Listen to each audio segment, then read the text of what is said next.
for making sure that we coordinate activities with government, NGOs, individuals, churches, and others. It's important that we do that. And we must also lead by example. Challenges are there, of course. Do we coordinate properly with government? Sometimes you'll find that we are normally involved in the firefighting area where things now are seem to have gone wrong. That's when now possibly chiefs are called upon to say, help us do this. I think we must be involved in these things from the way we go. When they are planning, we must be in the minds of those who are planning, whether they are NGOs also, so that we are on the same page at every stage. I will have to say that at the moment. Thank you. Thank you very much for that submission. Chief Ishima, you can go ahead. Thank you very much. In discussing this topic, I would love to tackle it from the historical and traditional aspect. Prior to the advent of Islam, Christianity, and the coming of the European, how did we live? As Africans, we believed in the Tiara, which is the African traditional religion. We lived together in harmony with nature and mankind and God in between. But when the white man came, brought in religion and Islam, greed came in, selfishness came in, and then destruction of the environment and the natural resources started. We are all aware of the scramble for Africa. All this was the European coming for our natural resources. So what are the roles of the traditional leaders? I feel the first role as traditional leaders is that we are the custodian of this environment and also the protection of it. In the old days, how did society protect the land? For example, where I come from, there was a story of a human beast called Chishimukulu. So the Chishimukulu was an imaginary beast which was said to be in the forest, for example. And if you go there, it moves with a boiling body. So that prevented the people to go in the forest or to distract, and that preserved our natural resources. It is also the responsibility of the traditional leaders to govern the management of the environment and the natural resources, such as the land, forests, water, the fish, the plants, the minerals, the birds, and the vegetation. Traditional leaders have also the responsibility to enforce traditional rules on the utilization of the environment and the natural resources. Furthermore, it is the role of the traditional leaders to regulate the access to the environment and also the natural resources using traditional methods. Furthermore, it is also the duty of the traditional leaders to preserve the environment and the natural resources. For example, from the natural resources, we could get clothes, blankets, like from the bark of a tree. We could get medicine from the herbs, and the environment could even tell some time, and that's how important the environment was for it to be preserved. So the safeguarding and protection of the environment and the natural resources by giving rules which should be followed by all the villagers. And it is the role of the chief to ensure that that is followed. In the promotion of the sustainable natural resources management systems, traditional leaders are to disseminate the government policies and programs by working together with the district officials, with the provincial officials, even stakeholders. For example, this is one good example where we are networking to have the dissemination of information. We believe that the knowledge that we're going to be baptized here, we're going to take it to our chiefdoms so that our royal establishments are also going to benefit. In the rural areas or in our chiefdoms, we usually hold consultative meetings on the forest issues, on, for example, even the rivers. We have problems like we have already been cited of charcoal burning because of hardships. Our people use, for example, very bad fishing methods of using the nets. So those are some of the consultative meetings which their traditional leaders should hold so that they're able to educate their subjects on the good practice of how to preserve the environment and the natural resources. The chief's role also is to agree on the penalties. For example, His Royal Highness earlier in the day was talking about the issue of what we do if we find a culprit, for example, of charcoal burning. And maybe if the government is not helping us, the police are not helping us, then the royal establishment should come up with agreed penalties together with the villagers so that those that are found wanted could be punished. Then traditional leaders also have the role to control the livestock and the grazing.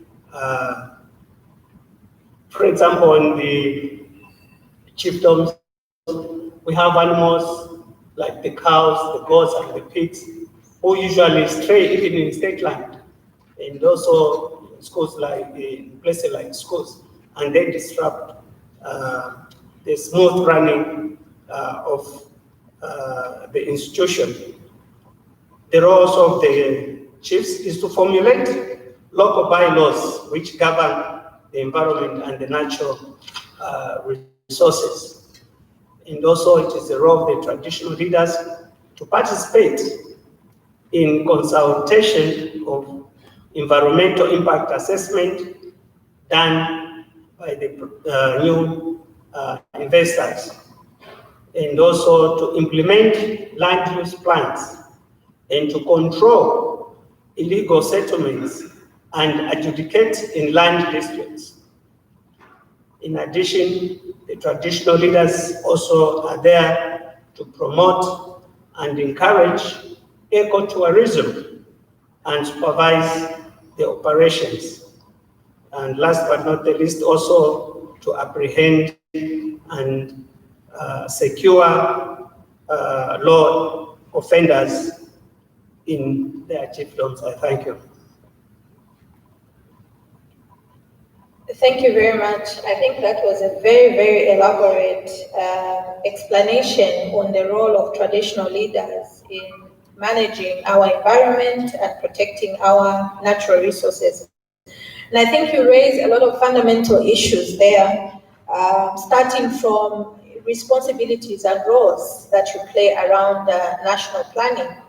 Just zeroing in a little bit on that submission, I think the question perhaps would be, given your role in terms of supporting planning and ensuring that when we are designing some of these programs, we are supposed to ensure that there is adequate consultation with the custodians of these natural resources. To what extent have the Royal Highnesses conducted any kind of stocktake of the natural resources under their custody? In short, we are looking at whether or not the traditional rulers have a solid understanding of the natural resource stocks that they have and the importance of these natural resources. So when we look at a particular chiefdom, do you have national data that indicates to you what exactly you have in that particular area, so that then it helps you to govern a little bit better, informed by the data that you have, and also allows you to protect and promote more sustainable use? Excuse me? Here. Yes, please.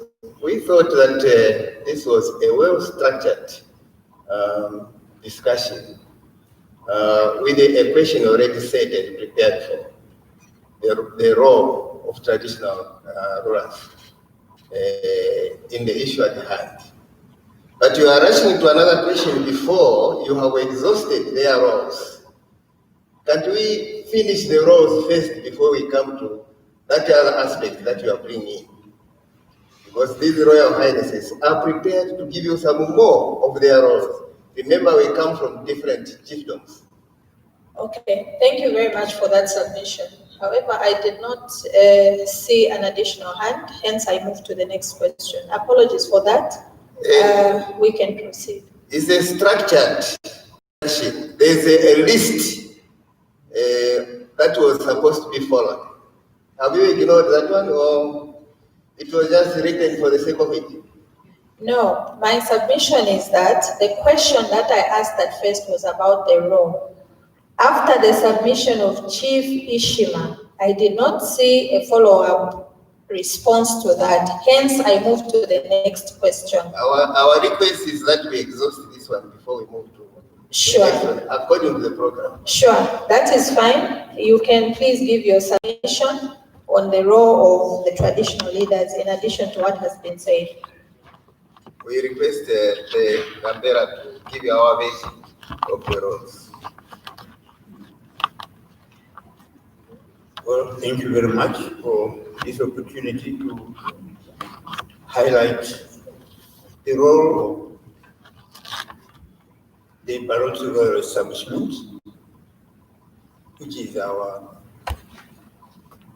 institution, traditional institution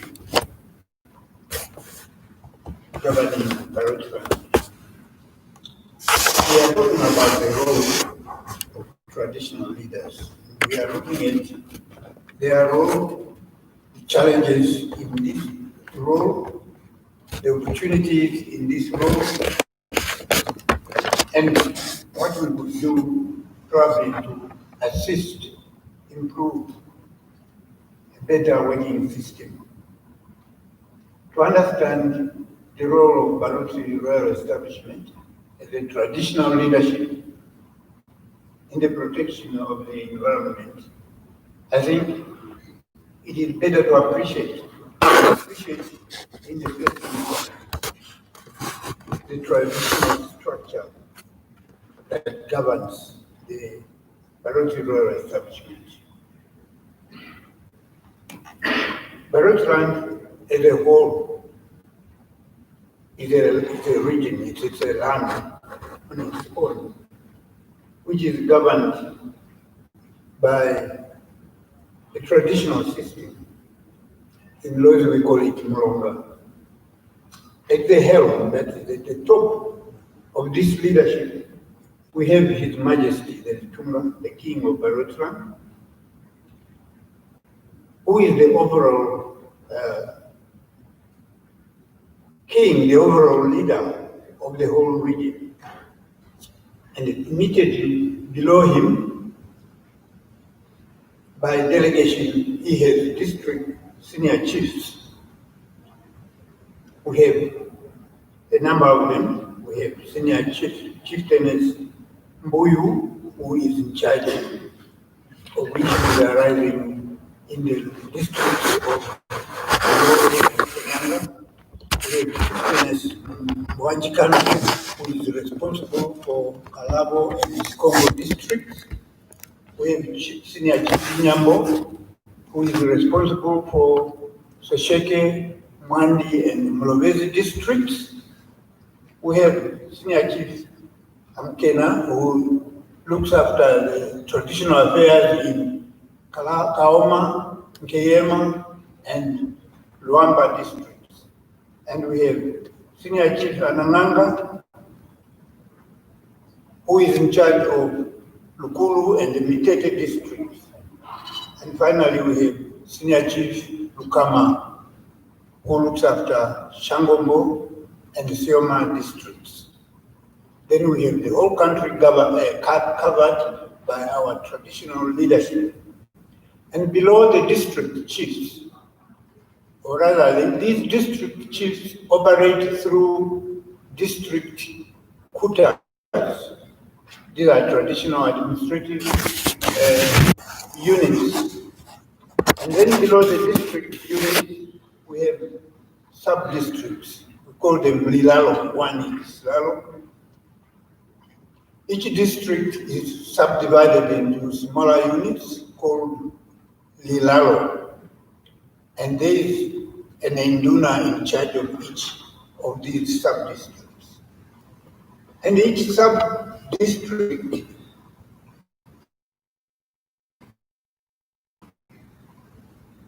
superintends over a number of villages, upwards of 50 villages in each sub-district, with village headmen heading these villages.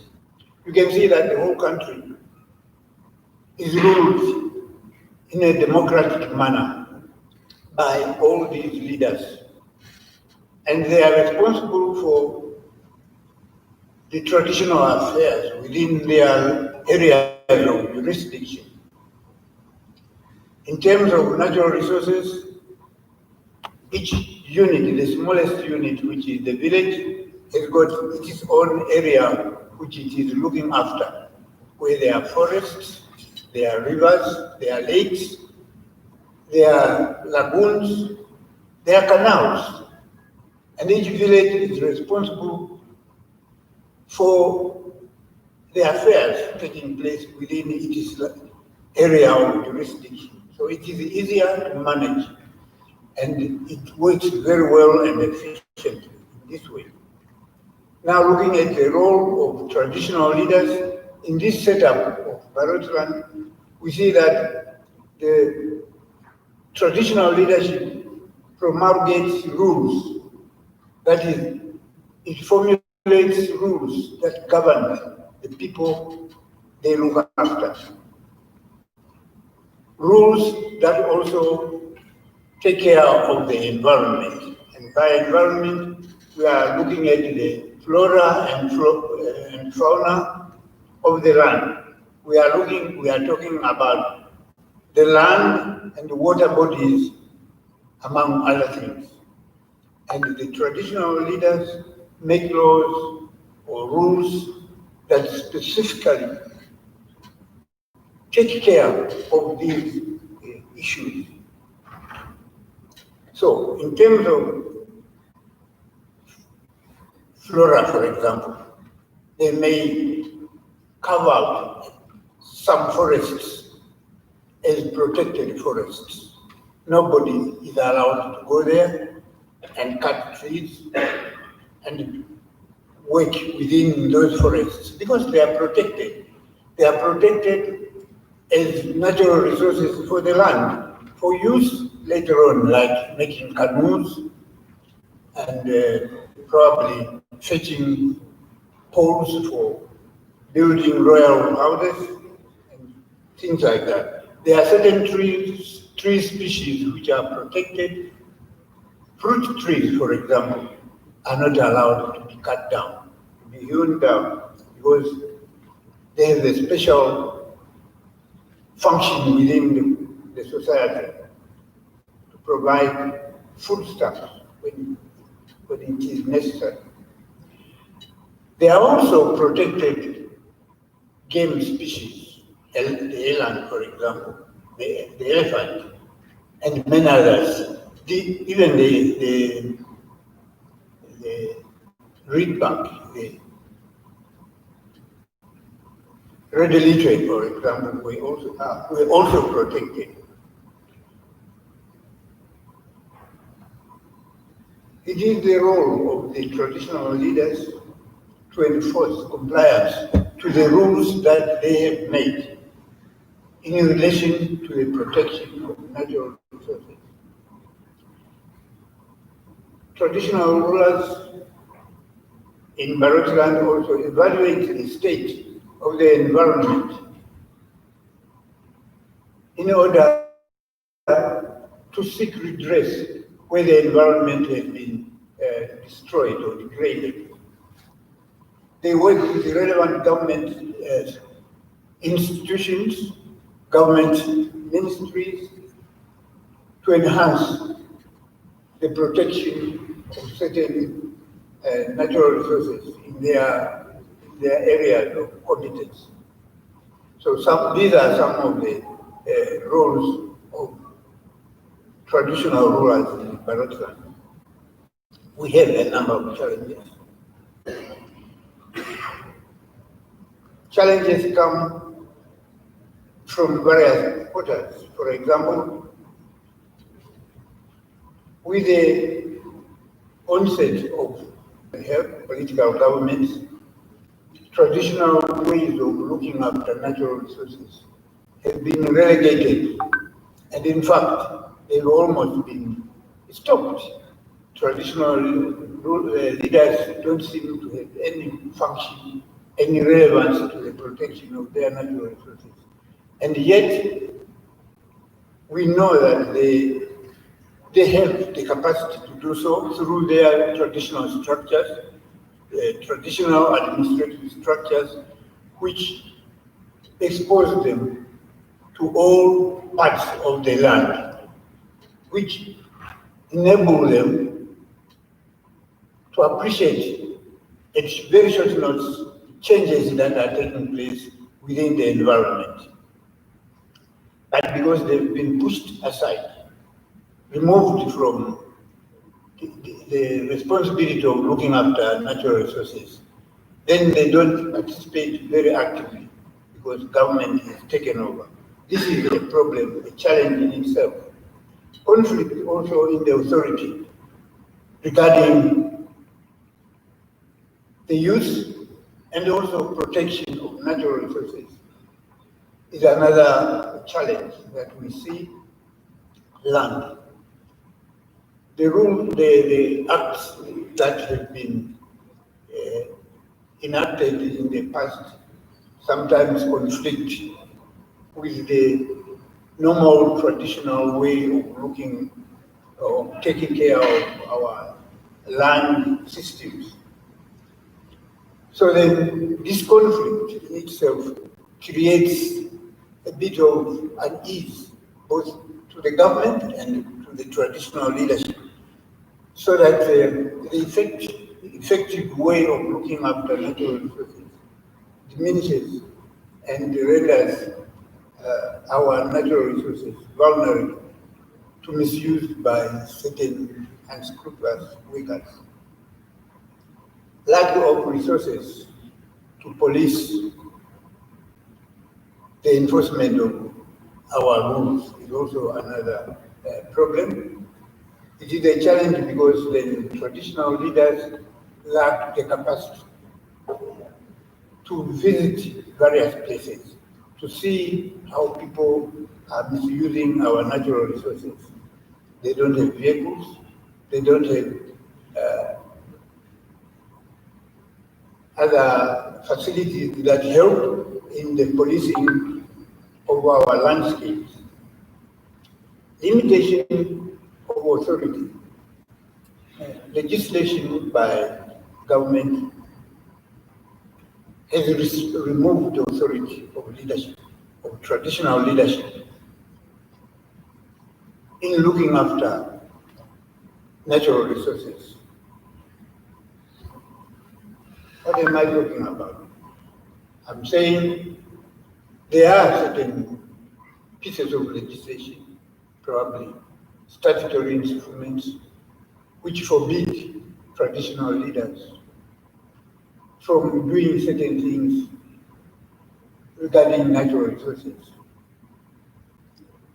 Right now in Barotland, the issuance of licenses, logging, for example, if one wants to be doing some business in timber work, he would walk, I don't know which office, here in Lusaka, maybe land office, and obtain a special license without really reference to the traditional leaders who are looking after the particular forest where this person is going to work. You see, one morning somebody with a wood miser and starts cutting trees in a land where a traditional leader has jurisdiction. This creates conflict, and it is a challenge in itself. In the case of Barotland, the people who have been given special licenses cut wood, cut trees down, saw them in timber, and stamp them with a hammer written BNG, that is Barot's native government, without really reference to the Barot's native government itself, whose authority stamp they are using to export this timber, and they don't even leave any royalties to the Barot's royal establishment. This in itself is a problem that we think government should revisit and try to review and help. Economic considerations are another challenge. Today, with the rampant poverty in Barotland, some people from other regions come with all sorts of nets, with very, very small mesh, sometimes which can scoop out even fingerlings, even the eggs of fish and the insects, which are thrown out on land to dry and die. They come to the village headmen, sometimes coax them into accepting or allowing them to fish in their lakes, on their river banks, or some water body. This problem cannot be stopped because now some people would argue, if you stop us from fishing and getting money from the fish that we get, what is the alternative livelihood that will give us? And it becomes a political issue. Even now, government fails to enforce, because people rise against the authorities and say they are uncaring and they don't mind whether people suffer or not. I think this issue is also very difficult to manage. That also comes in the way of logging and poaching. All these come because of economic considerations. These considerations are very difficult to stop because there are no alternative arrangements. But we have opportunities coming with these difficulties. The opportunities are workshops like the one we have today, where we are engaging each other and sharing ideas regarding the protection of our environment. We have also a government that has interest in the environment.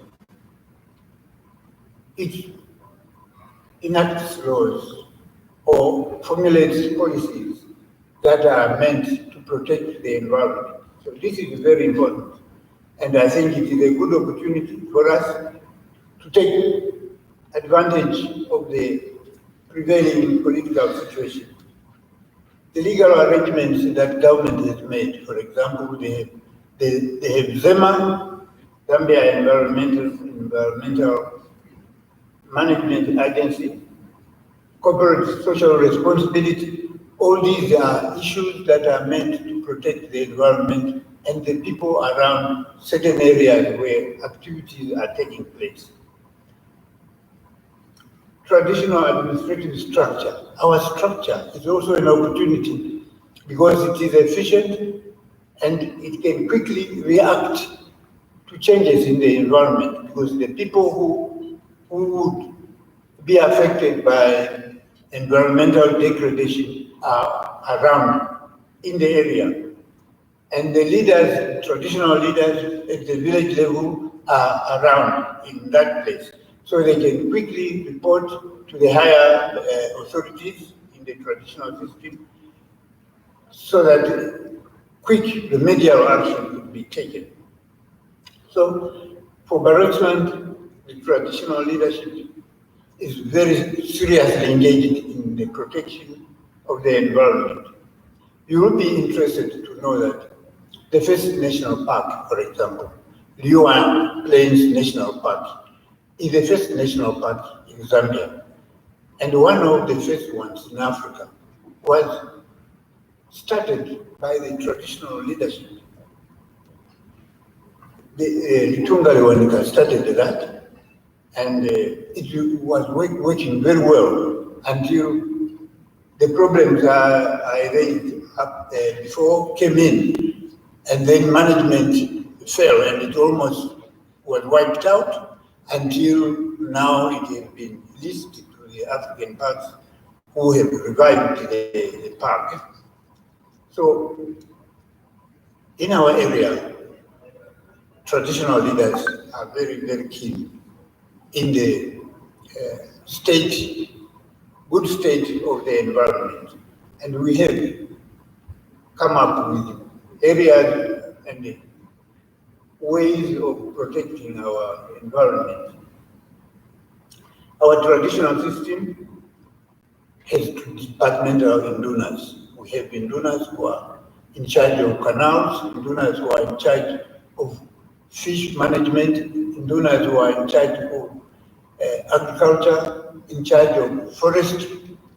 But because of the conflict between now the central government and the Barotse traditional system, the link is somewhat fluid, but it is there, and it must be revived and strengthened for the benefit of the environment.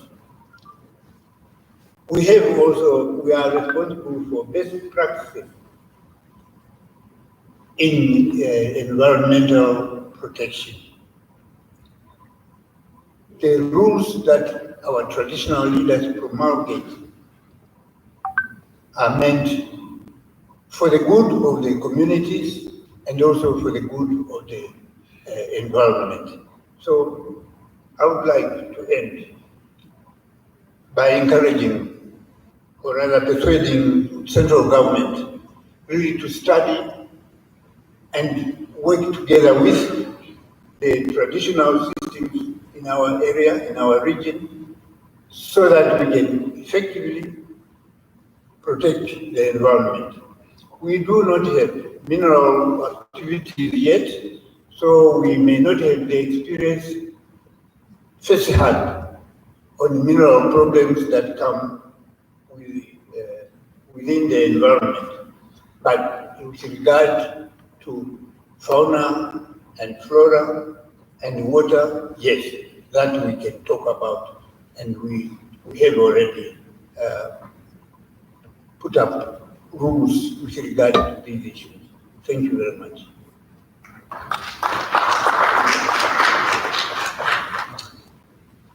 Thank you very much for that submission from the Ngambela.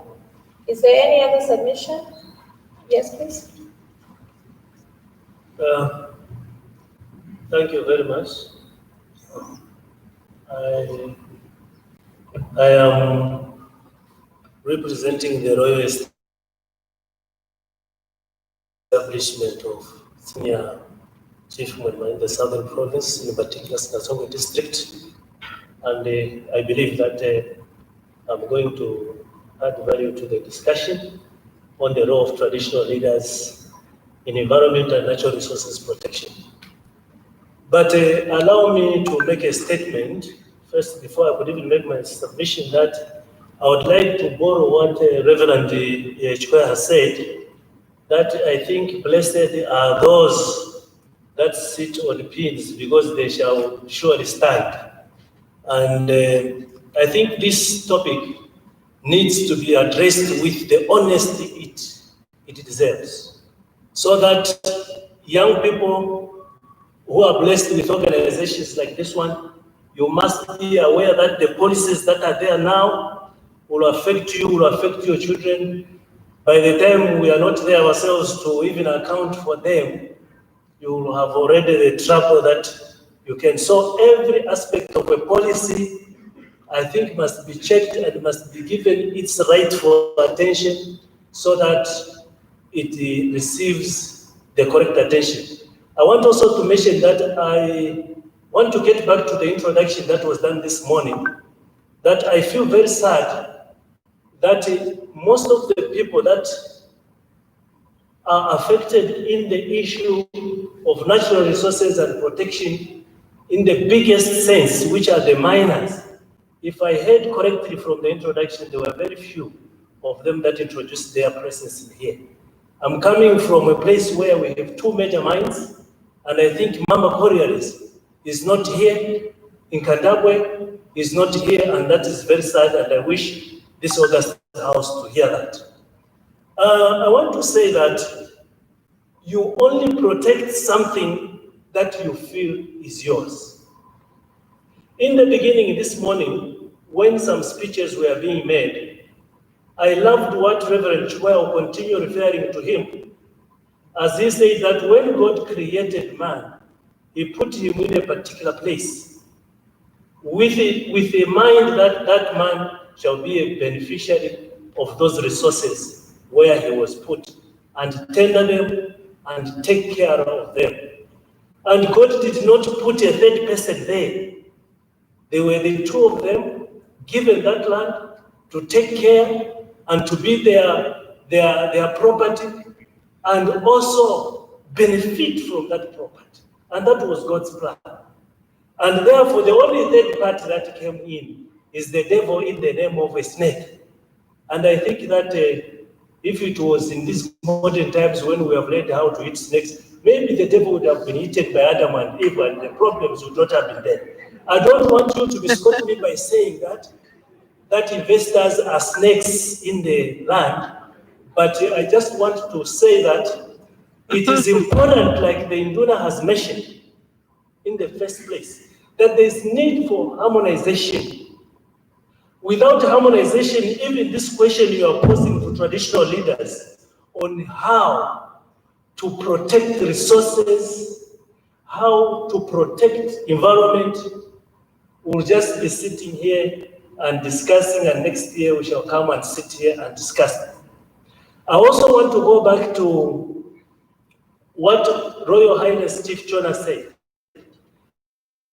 Young people, be encouraged that when you're organizing meetings which will bring up resolutions to very painful issues like this one, which is under discussion now, those people who were at high table, those stakeholders, the government people, were supposed to be held. And I encourage you that next time, you must put your foot down, that they should be here and listen to these submissions, because they are for your own good and for your own future. Some of us are already 65, and we have only five more years to the standards of God to have gone. The biggest problem that we have as for now is that of conflict of interest. Even when you want the chiefs to protect the environment, to protect the natural resources, these same natural resources have instead become a source of segregation, hate, and fighting among the Zambian people almost everywhere in the country. Why? Because the powers of protection for the resources, the powers of protection of the environment, which was in the hands of traditional leaders, is no longer there, like Bentona is saying. And you young people who are organizing these meetings must hear this.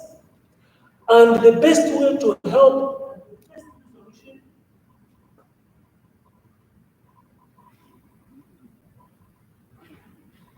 and the first resolution, I think, would have been that we need to look at the harmonization of the activities, how they are coming in these chiefdoms. I'll give you an example.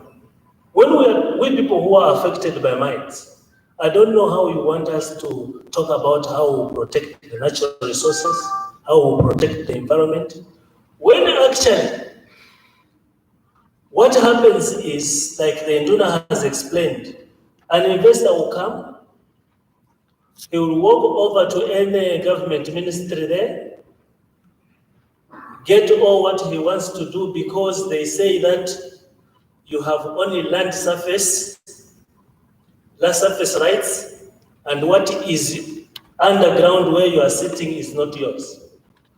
And then to ask me to say, how are you going to protect the thing you are telling me is not mine, becomes very difficult. Yeah. And so the first thing to harmonize in this symposium is to make sure that we come up with policies that are going to take back the protection of the environment and natural resources back to the owners, who are the chiefs and the traditional rulers. Without that, next year, come the other year, we shall sit here again to talk about resolutions of how to protect land and to protect the environment. So to this August House, I want to say that whatever the natural resources are in a particular land in Zambia or wherever, it is the inheritance of the local people. And the local people, under the headmen and their chiefs, are supposed to protect it. But the conflict of interest that has hit our country in terms of the control and the levels of administration are very, very threatened. And if we cannot bring this to check, then I should say that we are sitting here to entertain ourselves. I rest my case. Sorry, before I take the next submission, just to say I have been guided that we do have government representatives here. I'm informed that the district commissioner will represent the government throughout this meeting. And just in case Your Royal Highnesses, you wish to pose a direct question to the representative, this is just for your noting that there is somebody who is representing the government that is able to take some of your questions. But I think your submission really, and emphasis on the need for the panel that was here this morning to have been present when these deliberations are happening, is very, very relevant, and it should be taken seriously. Thank you very much. Please do proceed. And thank you very much. Very briefly. I don't want to say what has been said already. No. I just want to bring your attention to say there is a problem. There is a problem. Generally, all chiefs in the country are supposed to work with the government of the day in terms of policy. That's how it's supposed to be. On understanding that the government understand the challenges from chiefs. I'll tell you why. I had said already in the morning, the chiefs have no power. They are only given authority but no power. The chiefs are not respected at all. for your information, we are not respected. It is because, look, chiefs are running a mini government in that chiefdom. We are running mini governments because in every chiefdom there is every line ministry. So the chief he should have a say on certain things. If the chief says no, it is no by law. But that is, a chief can be challenged in the court of law by a subject, and the government is quiet. Where is our protection? So there is a big challenge. Although we are quiet, but we are being challenged by our own subject, and the government is quiet. So the government will stand every day on the platform and say, chiefs must work with the government of the day. Yes, but with understanding that the chiefs must be understood also. We have a problem. Challenges are there. You've heard from the previous speakers what challenges we have. We have so many challenges. We are just quiet because we are meant to be quiet. Thank you. Thank you very much. Yes. I remember I just stopped on the role of chiefs, and I've seen others now addressing the whole question that you have lined up. I would want to add up. We have a lot of challenges, and most of the challenges have been hate. But meanwhile now, major challenges that we have are that we are seeing our rivers, our streams bare of chiefs. We'll continue talking like this, but meanwhile, we are seeing soil being eroded through improper farming methods. We are seeing trees wantonly cut for charcoal use. These are major challenges that we need to look at and champion. We are seeing charcoal production because urban areas now possibly do not have sufficient electricity for the cookers to be used. Instead, it's charcoal. Those are challenges that we have. Lack of electricity in some of these places is adding pressure on the cutting of trees. We have seen food production being reduced because the rains are not coming the way they used to be. There is climate change, big challenge.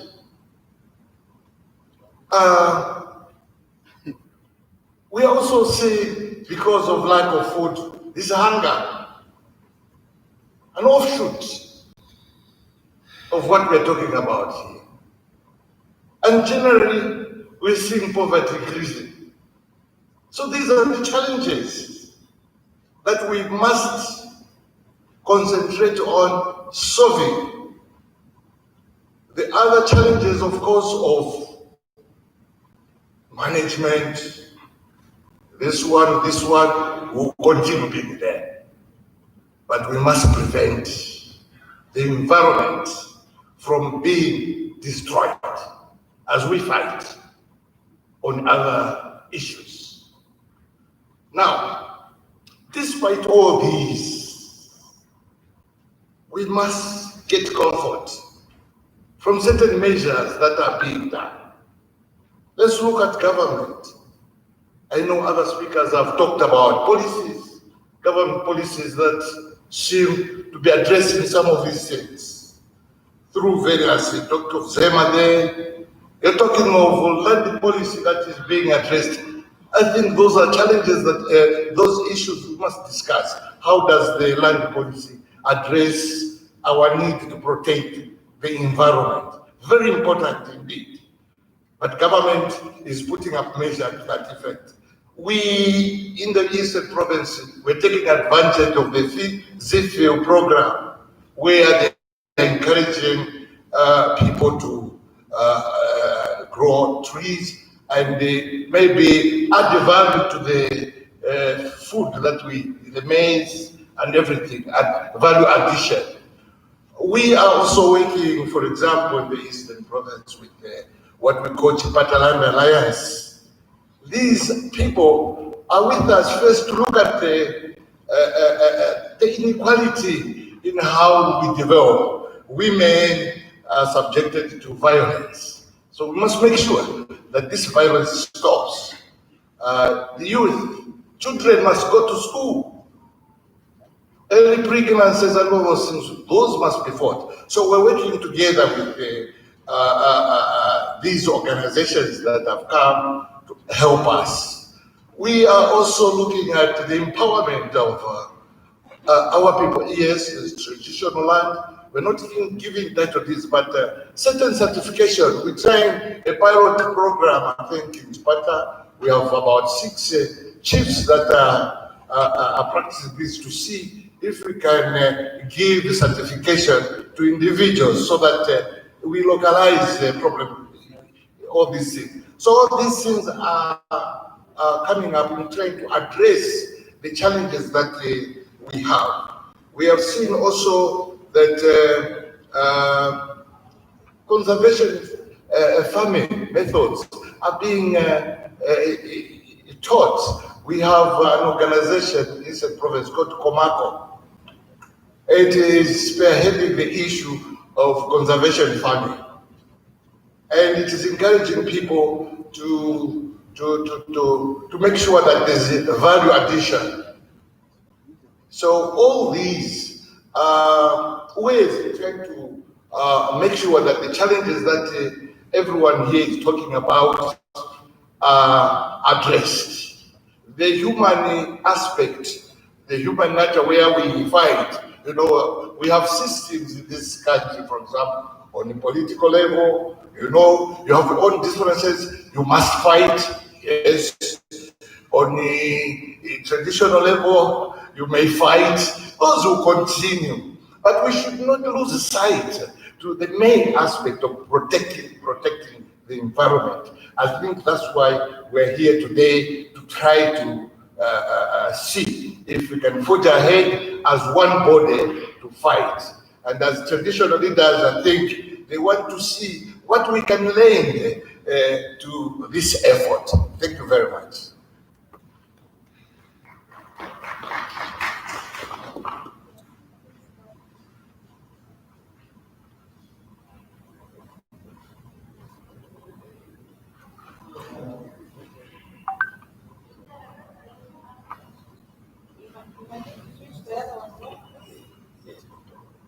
Hello.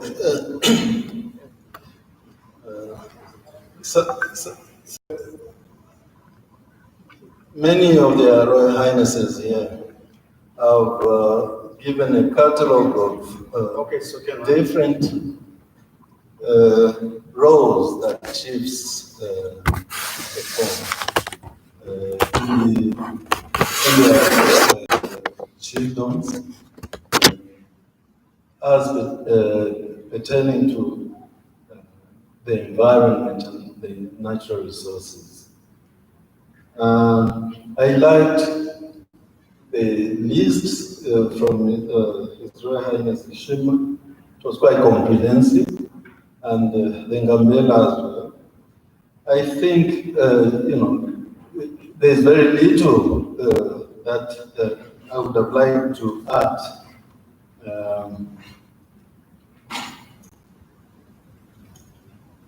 We need, the Royal Highnesses do a lot of coordination of the various operations and developments that go on in their chiefdoms.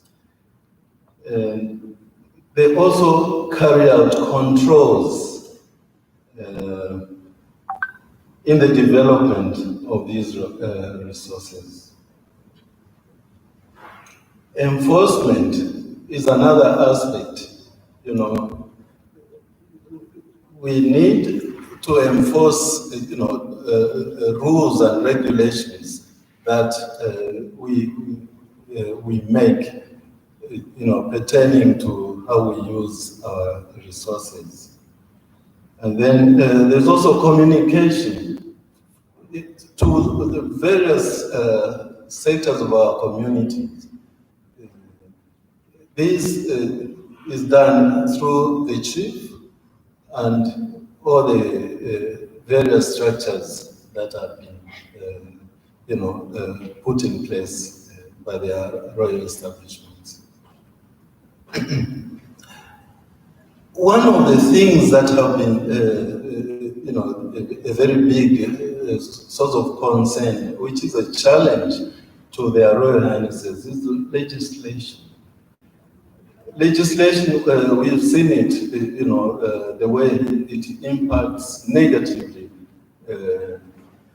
on the operation of their Royal Highnesses. I'm actually talking about the Lands Act and the Mines and Minerals Act, which puts a chief in a very embarrassing situation, where, for example, if minerals are discovered in an area, or the chief's subjects will be moved, and the chief has no say over that. It puts a chief, in a very, very embarrassing situation. He cannot even negotiate for his people, any favorable compensation at all.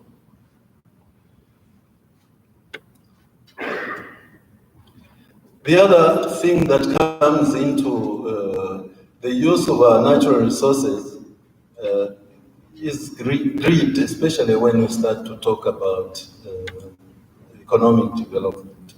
The more powerful, economically powerful forces come into play, they will make demands, which puts the chief in a very awkward situation, especially if these are, they come